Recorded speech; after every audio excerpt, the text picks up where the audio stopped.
Alright, this is assignment 4-3, the hanger jaw. This is going to be in inches. I'm going to go ahead and save my file.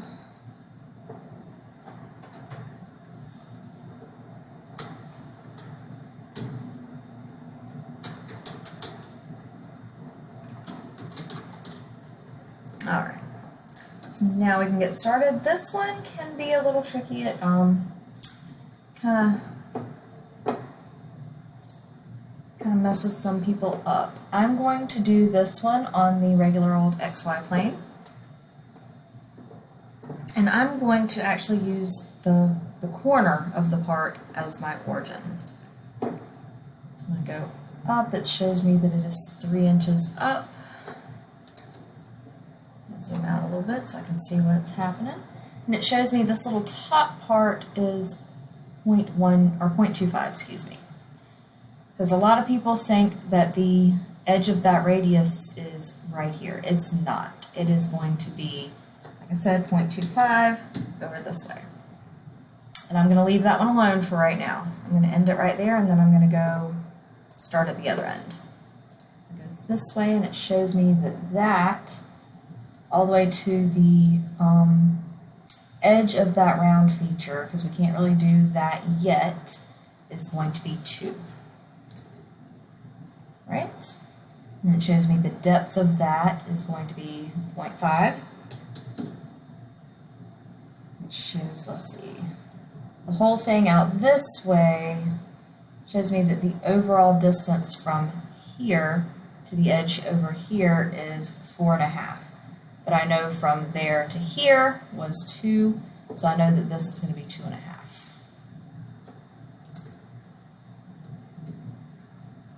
Alright, so that should give me an overall dimension of 4.5. Perfect. Alright, and that's a driven dimension. It has to be that because 2 and 2.5 are 4.5. Delete that one off. Excuse me, gotta clear out a bit first. And delete. Okay. Alright, so moving on. I can also go down here. That's going to be 0.5 as well. Alright, now this bottom angle, we really don't know exactly what it is yet. But I'm just going to kind of make up an arbitrary line here. And then I'm going to come over this way a little bit. And go up. It doesn't tell me, I think that's going to be 0.5 as well, because it shows us the 1.25 and the 1.75, so this will be 0.5. And then I'm going to come back over this way a little, because I'm not real sure where I want that to be. Alright, so I can take these dimensions that I have now. I know that from here to, actually this whole line, let's not choose points. This whole line is going to be 2.75. And from the edge here to here, looks like it's going to be 0.75. There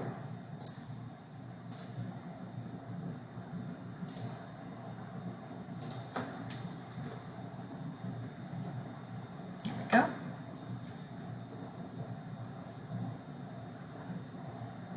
Alright, so now we can add from here to here. That's going to be 1.75. And from here to here is 1.25. Perfect. Alright, so we can start working our way around. So it says that aligned to this corner here, we have a circular feature with a radius of 1.25. So I'm going to choose a circle and make it a diameter of 2.5. Alright, so we're sitting there now. I'm going to choose my tangent constraint to make this and this tangent. Oh no, doesn't like that. So we can trim it instead. Zoom in, see what we're looking at. And we're going to get rid of that right there. Alright, so that's good there. And I am, just so I can see things a little more clearly, I'm going to go ahead and trim this part out. even though we don't necessarily, we're going to trim some of this later, but we still want to see it right now. So I'm going to choose my line here. I'm just going to kind of make it, arbitrary. We're going to put it there-ish because we can always come back and reconstrain it.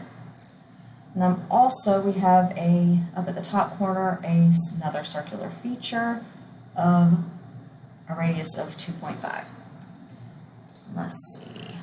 And we can let's try the tangent circle.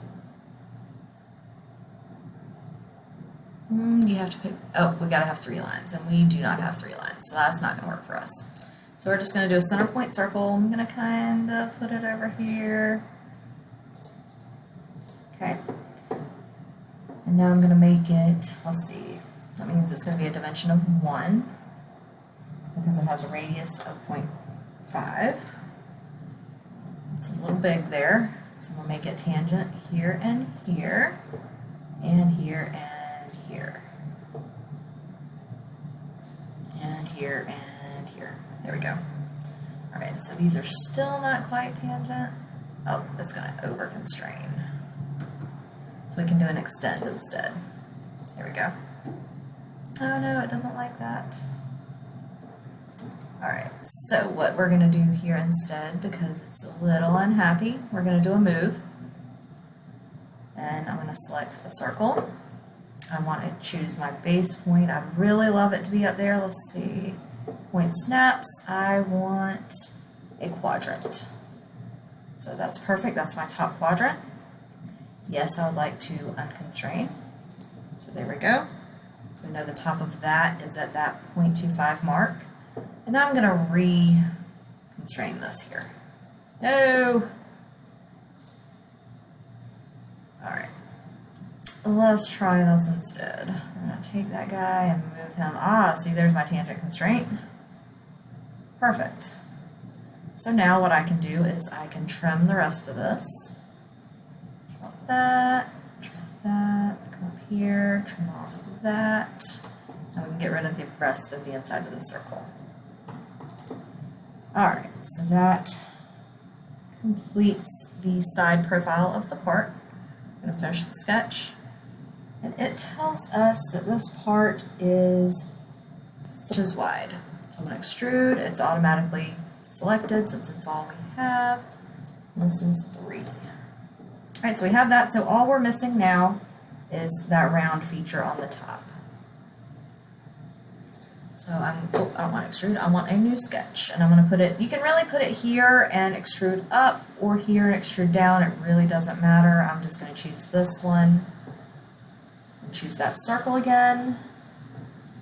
Right, align that to the center, and just go right out to the side.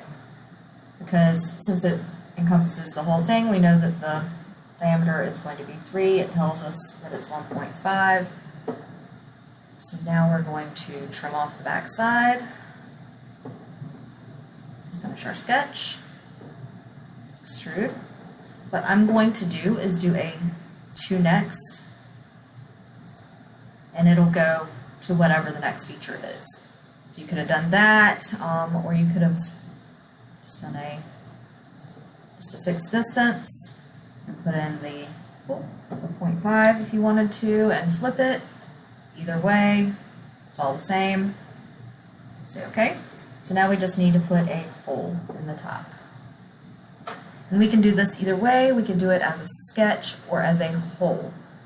So if you do it as a sketch, I think you know how to do that. Sketch, put a sketch on this top plane and put a hole in it. But I'm going to actually use the hole command. So it's going to be a through hole, or simple hole through all. We want the default direction down, and we want it on this plane. So if I look at the top, I haven't selected anything yet. It has, let's see, it has a diameter of 1.5, and we want it to be concentric to this, which concentric means we share the same center point. So I'm going to choose this edge, and that's going to automatically make this concentric. And say OK. And now we have our through hole. So the part itself is finished. Make sure we save. And now we'll go to the drawing. come back. NCIDW. Alright, so let's put our base in here. Let's see if we can make this any bigger. It might be too big. Yeah, that's a little too big. We'll go back to 1.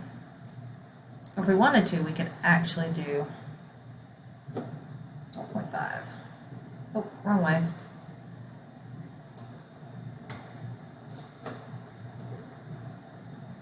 Yeah, that's probably good.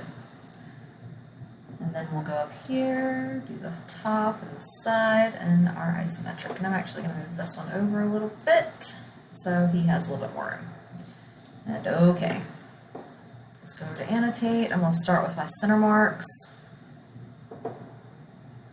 That's all I need there. And our bisectors. So this is our hole. Go through there, and we will also go through there. Oh no, that gave me a really weird line. So we'll delete that and try that again. So this line and this line. There we go. Right, so now we can start putting our dimensions in. And you can really, use the book as a guide as to what dimensions you're going to need. So we definitely need these radius, or radii.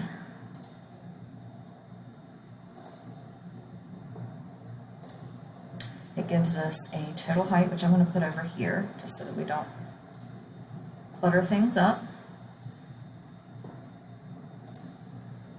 And we get, let's see, I'm not going to do a total width from here, because that's going to give us kind of an inaccurate, well, it won't be inaccurate, but we don't like to dimension things to the outside of a radius.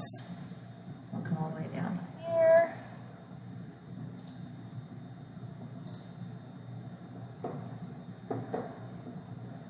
Let's see.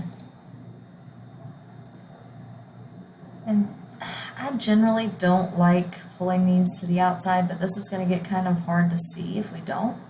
So I'm going to put that dimension there and this dimension here. This one will be a little easier to pull out to the side because it's not conflicting with anything. Okay. And then we can do our 2 little dimensions here.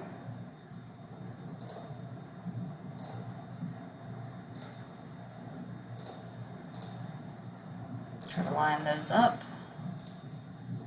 All right, let's see, what else are we missing? Here to here. Zoom that in a little bit. It's going to be our 0.75. And then from there to the edge. Yep. Try to line those up. Let's see, what else are we missing? I think that's everything for that view. So I'm going to come to the top and start working on the things that I can do up here. Alright, so we have our radius there, our diameter here. Try to line those up, make them nice and pretty. We'll have our location of our hole, so from here, there, that's our 2. And then we just need the width. So that should have us there. Oh, we need our 0.25 right here. There we go. I think that does. All right, yep, there we go. So let's make sure we save our part.